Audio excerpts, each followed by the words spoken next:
Hello guys, welcome back to Silverleaf Media, and thank you for joining me today. Today we're going to be going over one of my favorite topics, exotic weed strains. Alright, so let's get into it.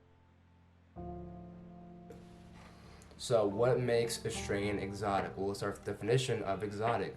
Exotic means something that originates or is bred in a place that you do not reside. So, for example, OG Kush is bred on the West Coast. It can be considered exotic to somebody like me from the East Coast or people in the Midwest because it's bred thousands of miles away from my location, where I'm from, and it's not readily available here. So it can be considered exotic. Now, in the context of cannabis, well, it all just really depends on the person now, doesn't it? So for beginner consumers, casual consumers, people who are new to the market, the ecosystem, anything new, anything that brings them a bright, new experience to them is exotic. There are hundreds of strains, hundreds upon hundreds of strains out there. Just anything they haven't tried before, anything they haven't experienced before can be considered exotic to them.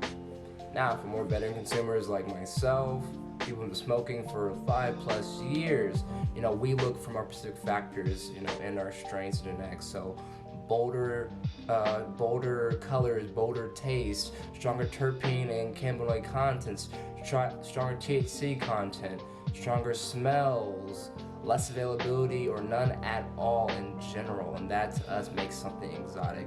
Now also, people sometimes don't care about any of that at all, or they only look for one specific factor, and they count that factor as making something exotic. So for example, people who just look for high THC content consider those to be exotic strains. People think that a bud smells really good, it's really dank, that's exotic to them. People think if it's rare or not easily available to them in general, or just not in this country at all, then it's exotic, bottom line. And that's just identified for some people, it doesn't matter if they've been smoking a long time or a short time. People just only look for one of these factors. Know the difference between exotic and regular when shopping. Now guys, super important to do your research, because guys, it's super important, it's always super important to do your research, specifically on the lineage, the history of the strain, because this information is not readily available to buyers, and dispensaries rarely communicate this stuff. So it's your job as a consumer to look up the strain you're trying to buy, to look up where it's from, where it originates, how easily available it is in your location, and determine on your own terms whether it's exotic or not, because some dispensaries label exotic strains as regular strains. So you could find an exotic strain for a low price if you know what to look for and you know what you're doing and do your research. Now also, guys, look out for dispensaries who are underhanded and intentionally, yes I mean intentionally, choose to label regular or local strains as exotic, because they know that you're not doing your research in general, and they would try to bump and try to sell that for a premium when it's not worth it. Just look out for those dispensaries.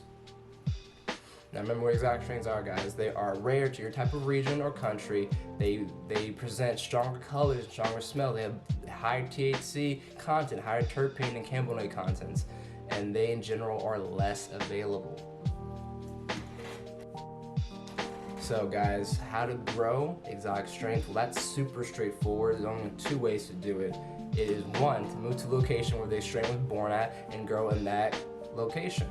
Very simple. Or to create your own grow environment that emulates that exotic location environment and grow there. You can buy exotic strains very easily online, but some strains you cannot get sent to your own country depending on where you're from. I cannot get strain seeds from Canada, I cannot get strain seeds from the Netherlands, because just international trade is not allowing that right now. But those strains to me can be considered exotic. Now, is exotic weed worth the extra money? I mean, guys, simple answer, very obviously is yes. Since you're here, we're gonna talk about it already on my channel. So, in general, exotic weed to general consumers gets them higher, so they potentially last longer, because they're not smoking as much to get them to that level they need to be high. To veteran consumers like myself, exotic weed still brings a unique experience. It's fun to look at, it's fun to hold, it's fun to smoke. It's nice regardless. So yes, it is worth spending that little extra money, but how much extra money, that is on you. We all each have a budget we're trying to stay within, so just look out for that. best ways to intake your exotic weed. For me personally, I like hitting it out of glass. Glass and papers is your best bet if you're trying to go cheap and not too technological.